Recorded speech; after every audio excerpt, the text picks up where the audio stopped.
பிரியமானவர்களே, இயேசு கிறிஸ்துவின் இணையற்ற நாமத்தில் உங்களை வாழ்த்துகிறேன். இந்த மன்னாற்றுடைய டெய்லி பாட்காஸ்டை கேட்கிற உங்கள் ஒவ்வொருவரையும் இந்த புதிய வருடத்தில் கர்த்தர் ஆசீர்வதித்து நடத்துவாராக.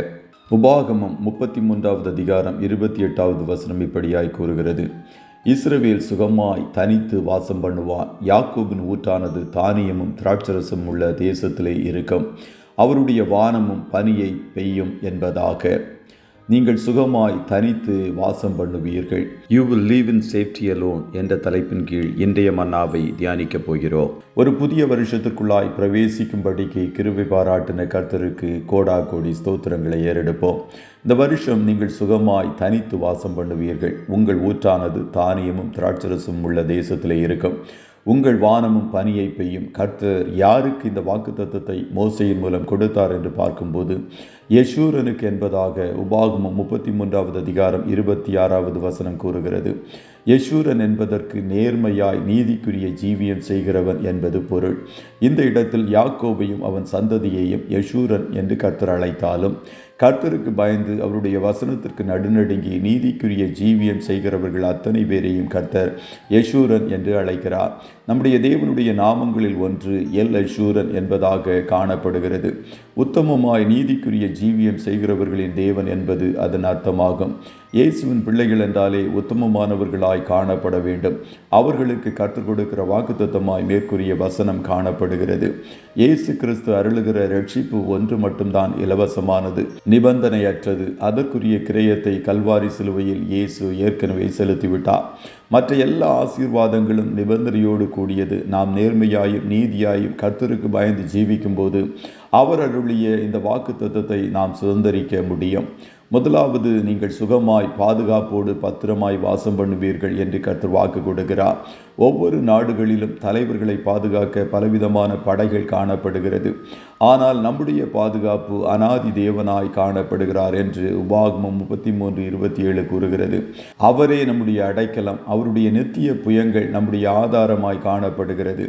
அவர் உங்களை பாதுகாக்க, உங்களுக்கு சகாயம் செய்ய வானங்களின் மேலும் ஆகாய மண்டலங்களின் மேலும் தமது மாட்சிமையோடு ஏறி வருகிறார். உலகத் தலைவர்களை பாதுகாக்க கவச வாகனங்கள் அவர்களை புடைசூழ்ந்து வரும். ஆனால் நம்மை பாதுகாக்க நித்திய தேவன் ரதங்கள் புடைசூழ வருகிறார். அவரே நமக்கு அடைக்கலமும் பலனும் ஆபத்து காலத்தில் அனுகூலமான துணையுமானவர். நீங்கள் உன்னதமானவருடைய மறைவிலும் சர்வ வல்லவருடைய நிழலிலும் காணப்படுகிற பாக்கியம் பெற்றவர்கள். யுத்தங்களின் செய்தியும் எங்கும் கேட்கிறது. பலவிதமான விபத்துக்கள் எங்கும் நடக்கிறது. புது புது வியாதிகள் தோன்றுகிறது. பெண்களுக்கு பாதுகாப்பில்லாத நிலை நம்முடைய தேசங்களில் காணப்படுகிறது. சத்துரு அக்னியாஸ்திரங்களை எய்கிறவனாய் காணப்படுகிறார். இந்த சூழ்நிலையில் கர்த்தரை உண்மையாய் உத்தமமாய் சேவிக்கிற நீதிக்குரிய ஜீவியம் செய்கிற உங்களை ஒன்றும் சேதப்படுத்தாது. நீங்கள் இயேசுவின் காயங்களுக்குள்ளாய் பாதுகாப்பாய் காணப்படுகிற கண்மலை வெடிப்பில் தங்கும் புறாக்களாய் காணப்படுவீர்கள். அவருடைய இரத்தம் உங்களுக்கு அடைக்கலமாய் இருக்கும். இரண்டாவது, நீங்கள் தனித்து வாசம் பண்ணுவீர்கள். கர்த்தருடைய ஜனங்கள் வேறுபட்டவர்கள், வேறுபாட்டின் ஜீவியம் செய்கிறவர்கள். அதற்காகவே நாம் கர்த்தரால் முன்குறிக்கப்பட்டு தெரிந்தெடுக்கப்பட்டிருக்கிறோம். நாம் உலகத்தில் தான் வாழ்கிறோம். துறவிகளாய் துறவரம் போகும்படிக்கு கர்த்தர் நம்மை அழைக்கவில்லை. ஆனால் நாம் உலகத்தான் அல்ல, உலகத்திற்குரியவர்கள் அல்ல, இப்பிரபஞ்சத்தின் வேஷத்தை தரிப்பவர்கள் அல்ல என்பதை புரிந்து வாழ வேண்டும். இன்றைக்கும் யூதர்கள் உலகத்தின் எந்த நாடுகளில் காணப்பட்டாலும் தனியே வாசம் பண்ணுவார்கள். ஆவிக்குரிய யூதர்களாய் காணப்படுகிற நாமும் அப்படிப்பட்டவர்களாய் காணப்பட வேண்டும் என்று கர்த்தர் விரும்புகிறார். நீங்கள் பிரித்தெடுக்கப்பட்ட ஜீவியம் செய்வதற்கு கர்த்தர் உங்களுக்கு துணை செய்வார். சத்துருவும் அவனுடைய ஜனங்களும் நம்மை கரைப்படுத்துவதற்கு முயல்வார்கள். நீங்கள் அவனுடைய தந்திரங்களை அறிந்து வேறுபாட்டின் ஜீவியம் செய்யும் போது புதிய வருஷம் உங்கள் வாழ்க்கையில் ஆசீர்வாதமாய் காணப்படும். கர்த்தருடைய மகிமை உங்கள் மேல் காணப்படும். மூன்றாவது, உங்கள் ஊற்று தானியமும் திராட்சரசமும் உள்ள தேசத்தில் இருக்கும். யாக்கோபின் ஊற்று என்பது அவனுடைய பிள்ளைகளையும் அவனுடைய சந்ததியையும் குறிக்கிறது. இந்நாட்களில் பிள்ளைகளை குறித்த கவலைகள் பெற்றோரை அதிகமாய் பாதிக்கிறது. கர்த்தருடைய பிள்ளைகளே, உங்கள் ஊற்றாகி அவர்கள் ஆசீர்வாதமாக காணப்படுவார்கள் என்று ஆண்டவர் வாக்கு கொடுக்கிறார். உங்கள் பிள்ளைகளை நீதிக்குரியவர்களாய் நேர்மையானவர்களாய் கர்த்தருக்கு பயப்படுகிறவர்களாய் வளர்த்துவது உங்கள் கடமையாய் காணப்படுகிறது. அப்போது உங்கள் பிள்ளைகளின் எதிர்காலம் பிரகாசமாய் காணப்படும். நான்காவது, உங்கள் வானம் உங்களுக்கு பனியை கொடுக்கும். பனி என்பது உங்கள் ஆசீர்வாதத்தை குறிக்கிறது. நான் இஸ்ரவேலுக்கு பனியைப் போல் இருப்பேன் என்று ஓசியா 14:5 கர்த்தர் வாக்கு கூறினார். கர்த்தர் உங்களுக்கு சரீரத்திற்குரிய, பூமிக்குரிய, உன்னதங்களுக்குரிய எல்லா விதமான ஆசீர்வாதங்களையும் தந்து உங்களை வாழ வைப்பார். அதுபோல உங்கள் ஆரோக்கியம் செழிக்கும். விடியற்காலத்து கற்பத்தில் பிறக்கும் பனிக்கு சமானமாய் உம்முடைய யவ்வன ஜனம் உமக்கு பிறக்கும் என்று சங்கீதம் 110:3 கூறினார். நீங்கள் வாலிபர்களைப் போல புஷ்டியாய் ஆரோக்கியமாய் காணப்படுவீர்கள். மேலும் பனித்துளிகள் புல்லின் மேல் இறங்குவது போல என் வசனம் இறங்கும் என்று உபாகமம் 32:2 கூறுகிறது. நாம் சபை கூடி வரும்போது அவருடைய வசனம் பனித்துளியாய் உங்கள் மேல் இறங்கும். வசனம் உங்களை வாழ வைக்கும். வசனம் உங்களுக்கு சமாதானத்தை தரும்.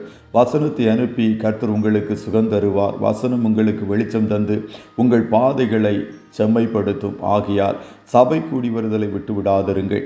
நீங்கள் நீதியும் நேர்மையும் கர்த்தருக்கு பயந்து உத்தமமாய் ஜீவிக்க உங்களை அர்ப்பணித்திருக்கிறபடியால் இந்த வருடத்தில் மாத்திரமல்ல, இனி வருகிற நாட்களிலும் கர்த்தர் உங்களை ஆசீர்வதித்து வாழ வைப்பார்.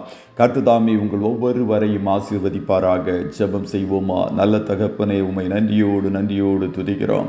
இந்த மன்னா டுடே என்ற டெய்லி பாட்காஸ்டை கேட்கிற உடைய பிள்ளைகளை இந்த புதிய வருஷத்தில் புதிய கிருபைகளை கொடுத்து நீர் ஆசீர்வதிக்கப் போகிறீர். அதற்காய் கோடி ஸ்தோத்திரம். உடைய பிள்ளைகள் இந்த வருஷம் முழுவதும் பாதுகாப்போடு கூட வாழ கர்த்தர் நீர் உதவி செய்வீராக. இவர்கள் வேறுபாட்டின் ஜீவியம் செய்ய கர்த்தர் நீர் துணை நில்லும் என்று சொல்லி ஜெபிக்கிறோம் ஆண்டவரே. இவர்கள் சந்ததிகள் ஆசீர்வாதமாய் காணப்படுவார்களாக. ஆண்டவரே, வானத்தின் பனியைப் போல எல்லாவித ஆசீர்வாதங்களும் இவர்களை மூடட்டும் என்று சொல்லி ஜெபிக்கிறோம் ஆண்டவரே. இந்த வருஷத்தின் ஒவ்வொரு நாட்களிலும் உம்முடைய பிள்ளைகளை கரம் பிடித்து கர்த்தர் நடத்துவீராக. கண்மணி போல காத்தருளுவீராக. இயேசுவின் இரத்தத்தின் பாதுகாப்பிற்குள்ளாய் ஒவ்வொருவரையும் கொடுத்து மனதார வாழ்த்தி ஜெபிக்கிறோம் நல்ல பிதாவே. ஆமென், ஆமென்.